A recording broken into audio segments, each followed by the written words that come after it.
So what is surplus funds?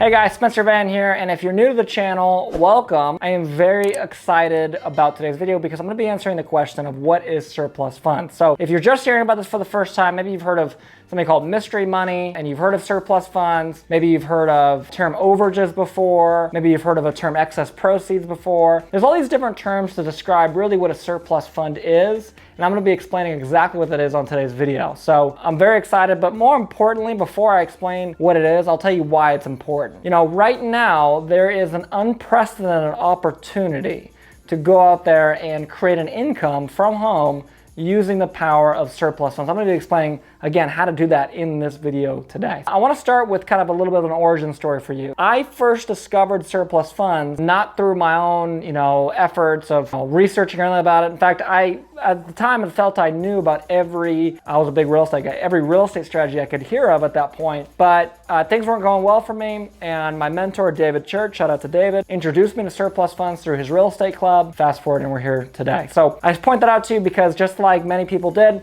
I learned this from a mentor. There's nothing wrong with that. I believe you should learn this from someone. You shouldn't try to do this on your own. It's not going to work, okay?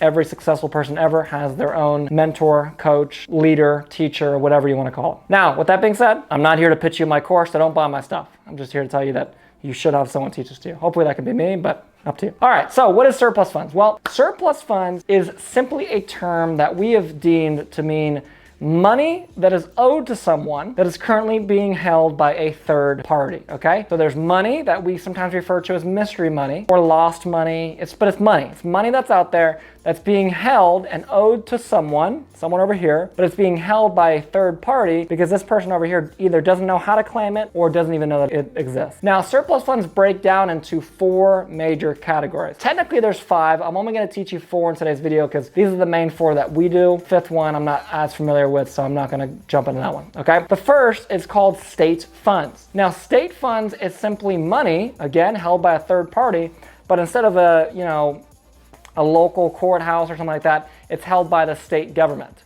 And another terminology for this is unclaimed property, okay? So it's held at the state level, they're holding onto the money, basically waiting until somebody comes up to claim it. And you can, of course, help, reunite people with their money and collect a finder's fee in that regard. Now, state funds is a great place for beginners to start because it's a much simpler process, but it is also some downsides to it. There's usually a max commission you can collect, and usually it's lower with state funds. On some of the other niches that I'll get into, you could charge 30, 40, 50%. State funds, usually it's capped between 10 and 20%. There's some cases where it's not, but usually it's 10 and 20%, okay? For each state, it's a little bit different. That's the good news, that's the bad news. Now, the next most common one that you've probably heard of, and it's kind of 2 separate categories that I'll talk about here real quick. One's called a mortgage fund, one's called a tax fund. Now, I'm putting these together because even though they sound wildly different, they're actually very, very, very similar. They're both caused from foreclosures. If you're not familiar with what a foreclosure is, it's basically when you're not making your payments and your house gets taken back over by the bank. Let's say you took out a loan from the bank to buy a house, like most people do. You're not making your payments. Well, the bank's gonna come and take ownership of that property and try to sell it at auction to get their money back so they don't lose any money. Well, if that property sells at auction for more than what you owed on the loan,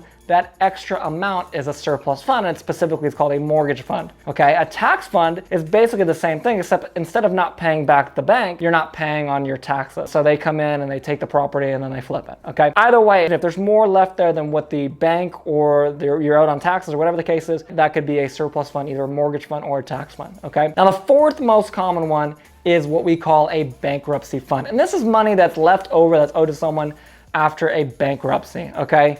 And, bankruptcy funds are interesting because, right now in the surplus fund niche, which as a whole is a massive blue ocean compared to most online money-making strategies, bankruptcy funds is like the Wild West of the Wild West. It's like Dodge City, okay? It is right now a really massive opportunity, but at the same time, it's not something that you should tread into lightly.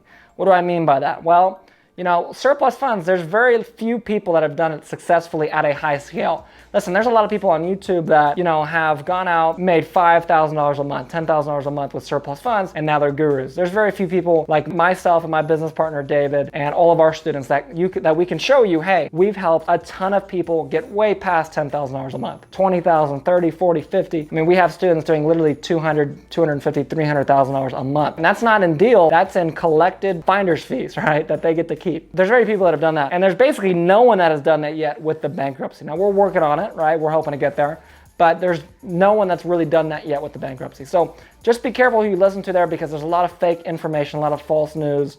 Make sure that you're getting it from a good source. With that being said, that's kind of the 4 major niches inside of the big umbrella of surplus funds. So what is surplus funds? It's money that is owed to someone that's being held by a third party, whether that's the government, temporarily a bank, and then maybe a court, maybe, you know, a trustee, right? It depends, right? It depends. But the point is, it's held by some other third party. Once they're holding on to it and the person that's actually owed the money either doesn't know or doesn't know how to collect it, that's where you can come in and say, hey, we'll connect the dots here, and we can, you know, collect a finder's fee doing that. So that's surplus funds. And then the 4 niches are state funds, money held at the government, mortgage or tax funds, that's money that's owed because of a foreclosure, and then bankruptcy funds, which is money that's owed because of a bankruptcy. So hopefully that makes sense. If you guys enjoyed this video, drop a like down below. If you have any comments about surplus funds, leave them down below. I'm happy to answer any of your guys' questions. Of course, hit the subscribe button and the notification bell if you have not already. With that being said, I will see you on the next video.